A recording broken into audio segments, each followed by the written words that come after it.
What's up, guys? So I blowed the engine on my buggy, or at least I thought I did.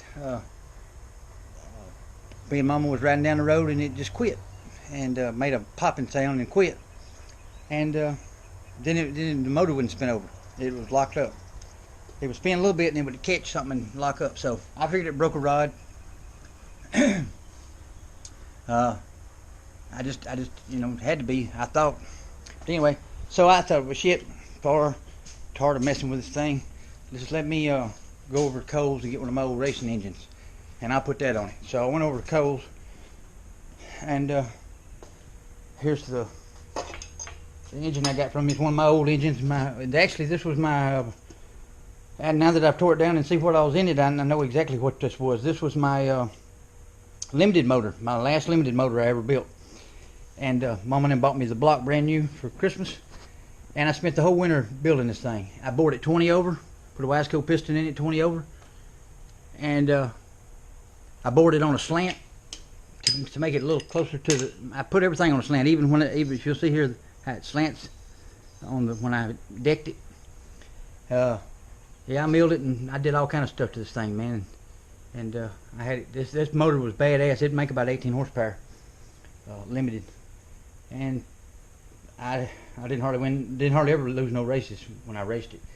And ran close to the end of the year, I fooled around and forgot to put oil in it and got it out there, made about 3 laps, and I realized something ain't right, it's losing power, and I just whooped it off the track right quick, and then I remembered, oh shit, I didn't put no oil in it.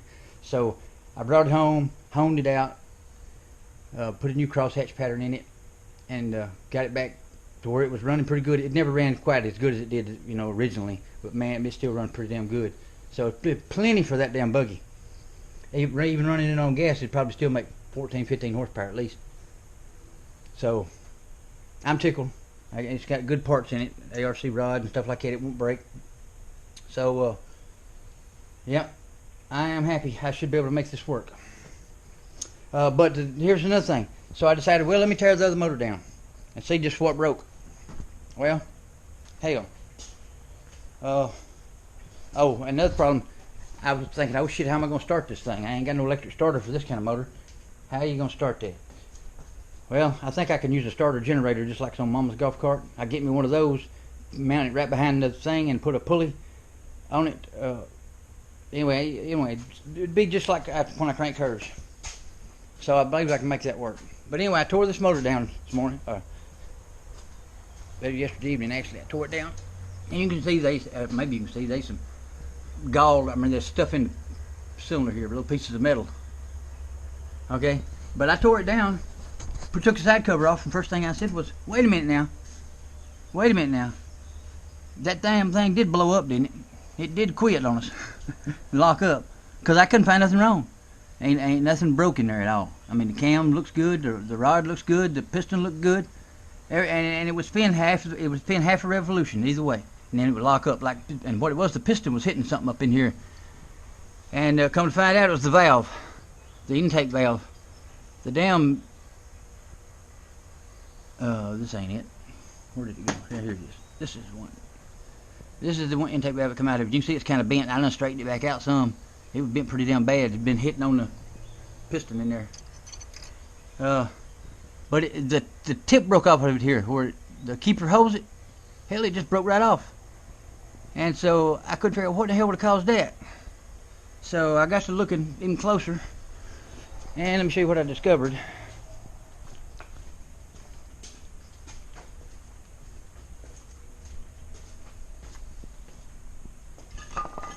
You see a problem there? This is the head off of it. There's the exhaust. This is the intake. The valve guide is missing. I got it right here in my hand. It had worked itself loose and come all the way up high enough that it made the keeper come loose, and then everything just dropped down into the piston area. And so what it looks like is somebody replaced this. Somebody replaced this intake valve, guide or whatever you call it, and they didn't do a very good job at all. They made the hole almost too big. I mean, you still got to drive it in, but you can drive it back out pretty easy, especially when the block's going to expand when it gets hot. And so I drove it back down, and I thought, it's pretty tight. But then I bumped on it a few times, the other direction, and it started coming right back up. And I said, shit, that ain't gonna work. So I thought, how can I keep it in there? So my only solution was I put it on the mill, and I have milled a groove here, up front, and down here. And you see I got a C-clip on it. And I believe that's gonna hold if a damn C-clip just don't come off in there. But these don't move, see, they're stationary. So now it drives down in there just like this. I'll drive this down in there, and then I'll come through the intake port there, and I'll slip on my other C-clip, and that'll keep it from coming either direction. I hope. Hell, I don't know. And it needs a head gasket. Mom said we can't afford nothing right now, so hell, you see it's burning. It's burning the head gasket. It's thin as paper right here. But I ain't nothing I can do but put it back on and keep running it like it is, and hope this works.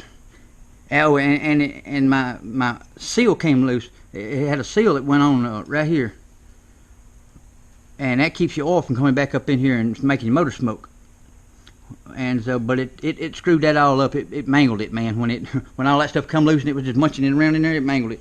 So I ain't got one of those. So it may smoke pretty good now, but it's only because of this. It needs a seal. And I guess this motor here, I'm gonna hang on to it because hell, it's a damn good motor, and I remember it now, and I definitely want to keep it. I'm gonna put it I'll keep it as a spare for this one, because I know I'll eventually blow this son of a cheer up. Either that or I'll put it on that red golf cart down there. I don't know, but I'm definitely gonna make good use out of it. But yeah, this motor here, I spent 3 months breaking it in on the break-in stand. I ran that sucker for 3 months straight, day after day after day, putting Teflon coating down in here, and letting it just it didn't have no head on it. It just a side cover was on it, and I had a little STP oil and some other kind of stuff in there, some treatment stuff for the block, and it ran at about 250 RPMs on an electric motor, just sitting there running the piston all day long, over and over and over, just working it in, and and I had, like I say, I had it bored 20 over, and man, I had that sucker seated so damn tight, and that Teflon coating I put in there every day, it had that sucker sealed up. That was one of the best motors I ever built. Oh, I'm glad to have it back. Oh hell, guys, I had my camera turned down. Fuck. Sorry guys, I wasn't paying attention. I had my camera turned down, just talking away. But like I say, I spent about 3 months breaking this motor in on a break-in stand, and with just a side cover on it, and there wasn't no head on it or nothing. And I had an electric motor hooked up to it here, and it just sat there and run it at about 250 RPM all day long, every day for like 3 months. And every day I'd come down and check the oil, make sure it had plenty of oil in it, and STP oil treatment and some other additives I ain't gonna say. And then I was putting Teflon. They had some kind of special Teflon treatment that's supposed to embed into the metal, and but it takes a while, and so I broke it in that way. I just kept putting Teflon every day in there, that liquid Teflon, and letting it work in that cylinder as it went up and down. And 250 RPMs is not fast enough to make it slang anything out of the cylinder, so it just sat there all day doing this, and for day after day after day. And man, that sucker broke in so good, it made a hell of a motor. Man, Cole, buddy, if you're listening, I know you got some other motors down there. Oh man, brother, this motor looks immaculate now compared to the way it did when I first tore it down. They was shit in here. It looked like I know you got to be changing the oil and shit, brother, because the oil was fresh in it. But it had what looked like glue and stuff in here, little spots of glue all over the place, and it was from silicone or something that got up in there. Somebody put some silicone. I don't know. I don't remember doing that. I remember every weekend after we raced, I would come home and rebuild all my motors. If I raced it that weekend, I rebuilt it every time. So I know my motor stayed clean and new. And I gotta tell you, if the other motors look like this and you plan on racing them this year, brother, they ain't gonna last you but a few races before they tear up on you. Cause this motor here was in bad shape. I mean, it looks good now, but it's because I've done a hell of a lot of work to it yesterday, getting it back in halfway decent shape. And it still ain't nowhere near the way it was when Daddy sold it to Ralph. So, buddy, you better get on the ball if you're gonna race them motors and clean them up. I mean, you need to tear them down and go through and rebuild them. I'm telling you, if you want them to last, they ain't gonna last this way. All right, guys. So I'm fixing to drive this seat down in there and see if it'll work. Hell, I don't know what else to do. Running out of options here. But it wasn't my fault. It was somebody, like I say, put a new seat in this thing, and they did a shitty ass job on it. And you can tell right here on the bottom.